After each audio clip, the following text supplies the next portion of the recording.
क्या साइकोथेरेपी में फिलॉसफी की कोई जगह है? क्या फिलॉसफिकल आइडियाज़ को यूज़ करके साइकोथेरेपी की जा सकती है? क्या मेंटल हेल्थ को बेहतर बनाने के लिए फिलॉसफिकल दार्शनिक सिद्धांतों की एप्लीकेशन करना क्या ये ज़रूरी होता है? क्या ये आइडियाज़ और कॉन्सेप्ट्स काम करते हैं? इस बारे में थोड़ी सी आपसे चर्चा करूंगा और बताऊंगा कि कैसे कई लोग फिलॉसफिकल आइडियाज़ की मदद से अपने को ठीक कर पाते हैं और कैसे हमें इन आइडियाज़ की एप्लीकेशन से काफ़ी मदद मिल सकती है। इनफैक्ट कहा जा सकता है कि सही मायने में जो हमें मेंटल हेल्थ में एक बड़ा चेंज चाहिए, लॉन्ग लास्टिंग चेंज चाहिए, वो तभी आ सकता है जब हम अपनी सोच में एक फिलॉसफिकल चेंज लाएं, अपना जीवन को और आसपास की दुनिया को देखने का पूरा वर्ल्ड व्यू, पूरा ढंग ही इस तरह से बदलें ताकि हमारी फिलॉसफी में चेंज आए और इसी तरह से हम एक नए तरह का मानसिक स्वास्थ्य अचीव कर सकते हैं और एक बेटर मेंटल स्टेट में आ सकते हैं। कुछ इसी तरह की चर्चा इस वीडियो में आपसे करूंगा। आमतौर पर हमारा फिलॉसफिकल आइडियाज से सामना किस तरह होता है? हमारा सामना फिलॉसफी से होता है रिलीजन और स्पिरिचुअलिटी के मामले में।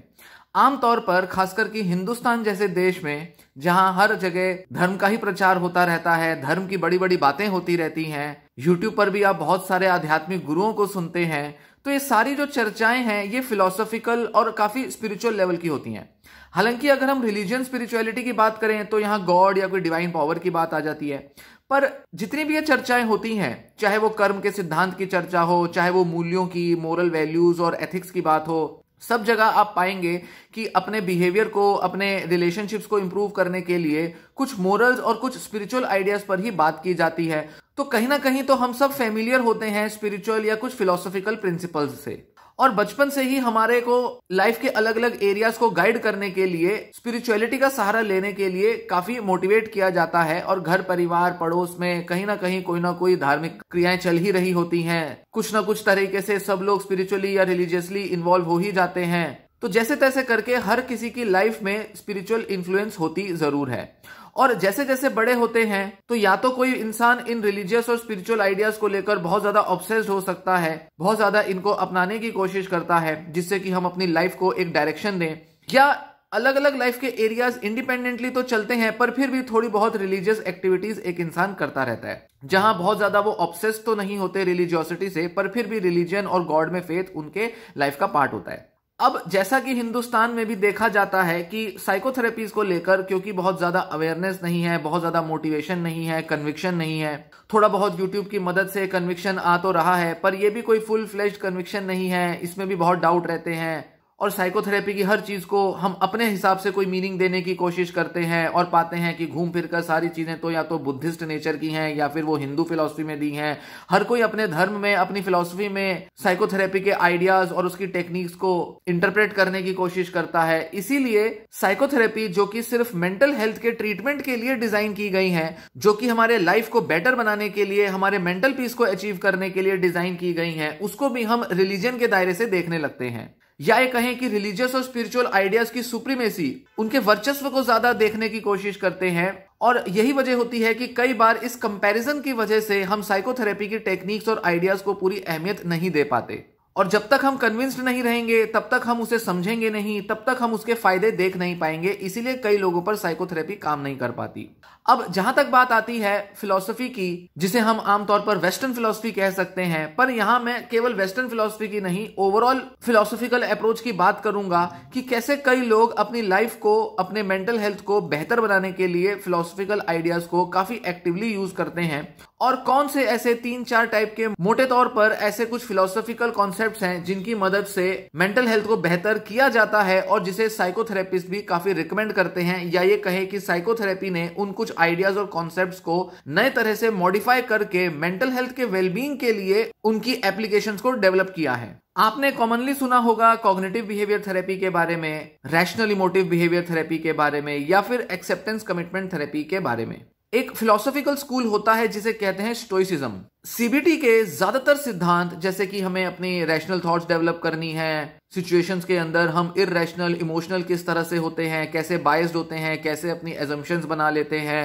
ये सारे जो सिद्धांत हैं ये सारे कहीं ना कहीं स्टोइक फिलॉसफी में पाए जाते हैं, जो कि रोमन जमाने में होती थी। आज से करीब 2000 साल पहले कुछ ऐसे फिलोसफर्स थे जो कि कुछ ऐसी किताबें लिख गए, मतलब उस टाइम पे तो टैबलेट्स वगैरह लिख जाते थे, कुछ पत्तों पर कुछ चीजें लिख जाते थे, तो उनकी कुछ कोट्स काफी पॉपुलर होती थी, उनकी कुछ छोटी छोटी किताबें भी काफी पॉपुलर हुई, उनकी काफी इन्फ्लुएंस थी किसी जमाने में। तो ऐसे कई सारे फिलोसोफर्स के आइडियाज को एक स्टोइक फिलोसफी का नाम दिया गया, और आज के जमाने में देखा जाता है कि इन स्टोइक आइडियाज की बहुत ज्यादा एप्लीकेशन देखी जा रही है। फिलहाल पिछले कुछ 5-7 साल में देखने में आया है कि स्टोइक फिलोसफी को लेकर लोगों का कन्विक्शन और इंटरेस्ट काफी बड़ा है। और स्टोइक फिलोसफी ना ही सिर्फ हमें लाइफ के अलग अलग एरियाज में गाइडेंस देती है, बट साथ ही इसकी डायरेक्ट एप्लीकेशन थेरेपी में भी देखी जा सकती है। हालांकि डायरेक्ट तौर पर तो ये नहीं कहेंगे कि सीबीटी जो है वो स्टोइक फिलोसफी से बनी है, पर वो सारे आइडियाज जो कि मेनली स्टोइक फिलोसफी में मिलते हैं वैसे ही आइडियाज सीबीटी में भी पाए जाते हैं। तो स्टोइक फिलोसफी को पढ़कर, उसको समझकर, उसके बारे में जो भी राइटिंग्स लिखी जाती हैं, आप कोई लेक्चर्स या वीडियो सुन सकते हो यूट्यूब पर, इनकी मदद से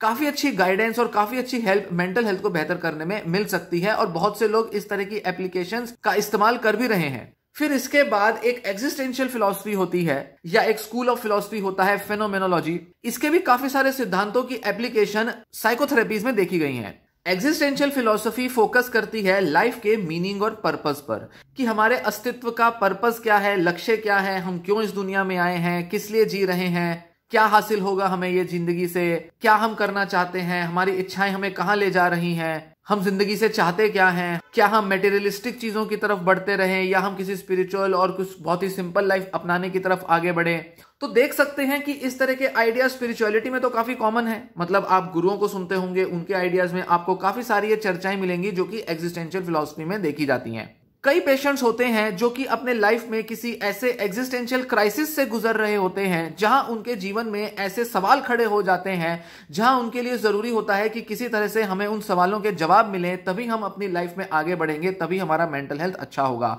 ऐसे लोग अगर मीनिंगफुलनेस और पर्पसफुलनेस की तरफ आगे बढ़ें, इसको समझने की तरफ आगे देखें और अपने जीवन में कुछ डीपर, कुछ गहरे सवाल हैं, अगर उनके जवाब ढूंढें तो उनका मेंटल लोड कम होता है, स्ट्रेस कम होता है, और उनको जीने का एक ऐसा ढंग और एक ऐसा रीजन मिलता है जिससे कि वो काफी मेंटली फिट और पीसफुल महसूस कर पाते हैं। तो ये कुछ ऐसे लोग हैं जो अपने को ठीक तभी कर पाएंगे जब वो अपने जीवन के एग्जिस्टेंशियल सवालों का हल ढूंढेंगे। मतलब यहां मैं कहना चाह रहा हूं कि ये कोई ऐसी थेरेपी या कोई ऐसे फिलोसॉफिकल आइडियाज नहीं है जिसे हर कोई अमल में ले आएगा। कुछ लोगों के जीवन में कुछ ऐसे प्रश्न खड़े हो जाते हैं, कुछ लोग अपने जीवन की कुछ ऐसी समस्याओं से गुजर रहे होते हैं जहां कोई एक टाइप का फिलोसॉफिकल स्कूल या आइडिया या कॉन्सेप्ट ज्यादा एप्लीकेबल होता है और वो ज्यादा मदद कर सकता है मेंटल हेल्थ को बेहतर करने में। तो कुछ लोगों के लिए, जैसे जिन्हें डिप्रेशन है, पर्सनैलिटी डिसऑर्डर है या ओसीडीज हैं, उनमें अक्सर ऐसा एक एग्जिस्टेंशियल क्राइसिस मिलेगा जिसमें कि उन्हें लाइफ में कोई डायरेक्शन ढूंढने के लिए अपने को एक नए तरह की रियलिटी और एक नए तरह के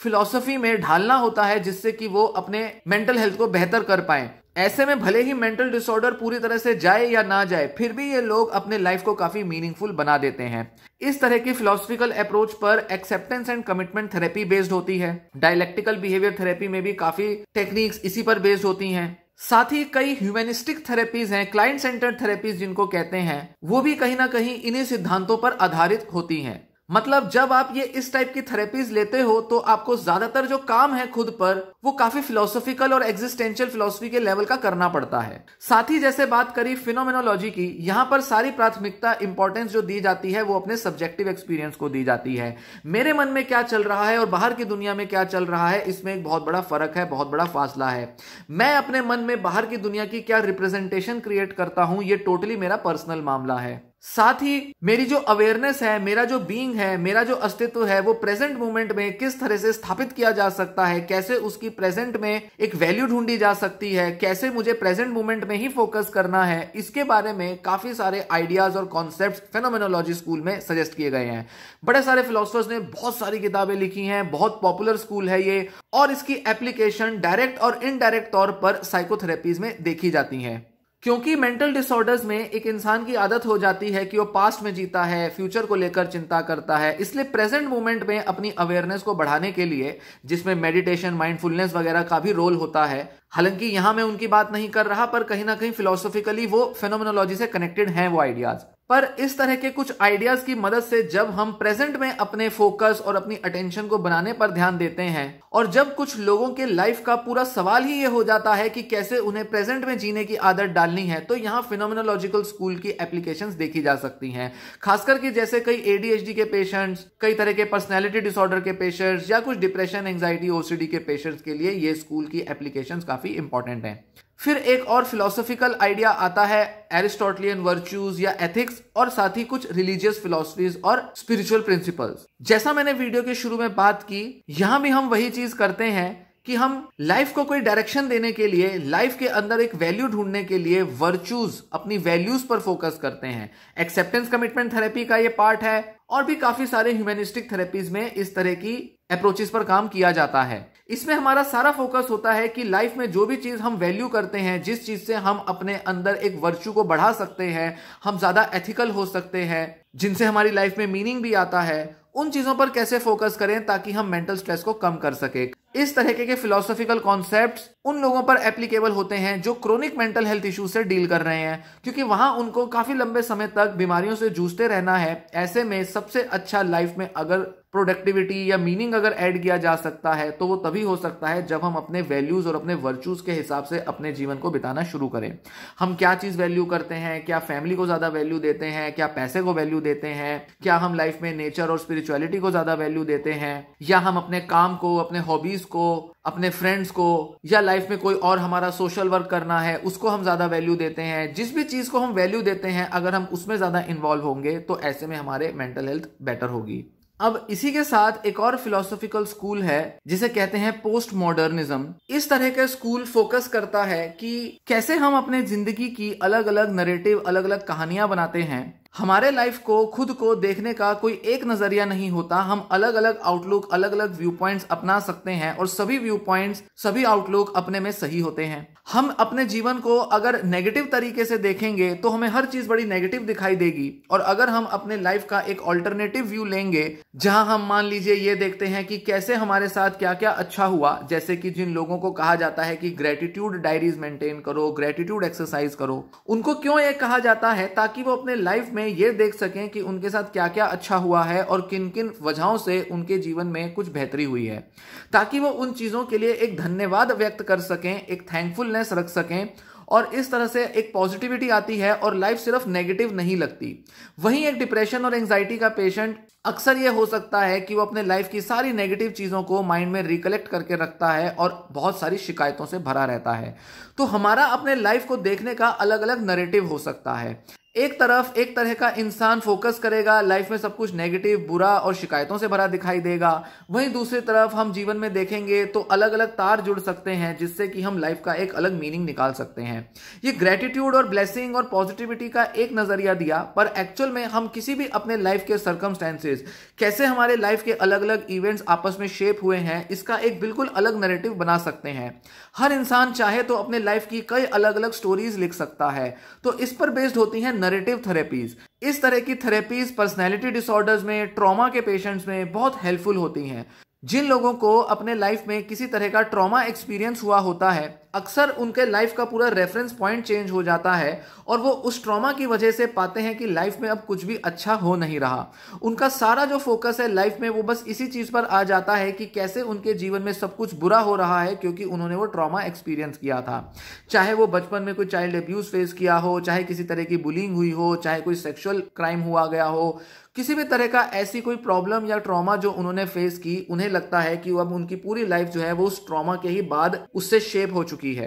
अब यहां पर बहुत जरूरी होता है कि हम अपने लाइफ का एक अलग नैरेटिव लें जो कि ट्रॉमा फ्री हो, या जिसमें ट्रॉमा की बहुत बड़ी भूमिका ना हो। लाइफ में बहुत कुछ ऐसा हो रहा है ट्रॉमा से पहले और ट्रॉमा के बाद, जिसकी एक अलग स्टोरी बनाई जा सकती है, और उस स्टोरी को जितना हम सोचेंगे, रिकॉल करेंगे, उतना ज्यादा हम पाएंगे कि हमारी लाइफ उतनी बुरी नहीं है जितनी की बुरी हमें ट्रॉमा की वजह से लगती है। तो इस तरह से हम देखते हैं कि कैसे ये अलग अलग जो फिलोसॉफिकल आइडियाज, कॉन्सेप्ट्स और स्कूल्स हैं, ये कैसे थेरेपी के अंदर अप्लाई किए जा सकते हैं, कैसे अलग अलग डॉक्टरों ने, रिसर्चर्स, वैज्ञानिकों ने फिलॉसफी की एप्लीकेशंस को साइकोथेरेपी में ढूंढा है। और कहीं ना कहीं ये जितने भी साइकोथेरेपी के जो अप्रोचेस होते हैं, इनका कोई ना कोई एक फिलॉसफिकल सिद्धांत होता जरूर है। और जितना ज्यादा अच्छे से हम उनके पीछे की फिलॉसफी को समझेंगे, जानेंगे, उतना अच्छे से ये थेरेपीज हम पर काम करेंगी। हालांकि फिलॉसफिकल आइडियाज को समझना हर किसी के बस की बात नहीं होती, बहुत से लोग इसमें इंटरेस्टेड नहीं होते, पर यह भी बात एक सच है कि साइकोथेरेपी की टेक्निक्स को जितने अच्छे से समझा जाए उतना अच्छे से उसे अप्लाई किया जा सकता है। और इन टेक्निक्स को समझने के लिए थोड़ा बहुत इनके पीछे का फिलॉसफिकल बेसिस जानना जरूरी होता है।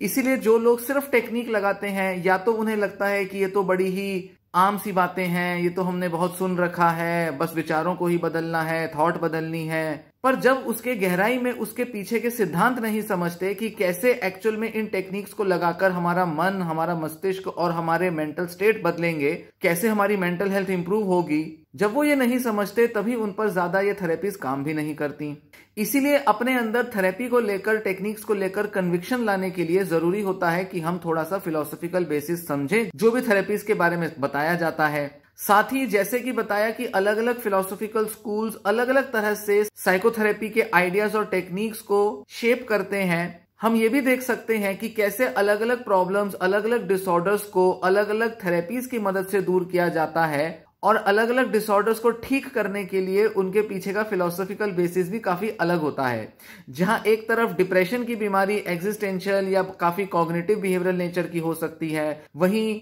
ओसीडी, स्किज़ोफ्रेनिया जैसी बीमारियां फेनोमेनोलॉजिकल अप्रोच की मदद से या जो वैल्यू ओरिएंटेड अप्रोच होती है उसकी मदद से दूर की जा सकती है। वहीं ट्रॉमा रिलेटेड जो प्रॉब्लम्स होती हैं उनके लिए नैरेटिव अप्रोच चाहिए। और जो क्रोनिक बीमारियां हैं उसके लिए हमें एक्सेप्टेंस कमिटमेंट थेरेपी पर फोकस करना होता है। वहीं जो बॉर्डर लाइन या कई दूसरे पर्सनैलिटी डिसऑर्डर्स हैं उसके लिए डायलेक्टिकल बिहेवियर थेरेपी चाहिए होता है। तो अलग अलग बीमारियों के पीछे जो उनका जो बेसिस है, प्रॉब्लम के जो कोर इश्यूज हैं वो काफी अलग होते हैं। उसी हिसाब से उनके ट्रीटमेंट के लिए जो फिलोसॉफिकल अप्रोच है वो भी काफी बदल जाती है। तो इस तरह से फिलोसॉफिकल और साइंटिफिक और टेक्निकल लेवल पर काम करने के लिए हमारे को ये ब्रॉडर अंडरस्टैंडिंग मेंटल डिसऑर्डर्स की और उनके इलाज की जरूरी होती है। तब ये टेक्निक्स और भी अच्छे से काम करती हैं और एक लॉन्ग लास्टिंग मेंटल हेल्थ में चेंज लाया जा सकता है।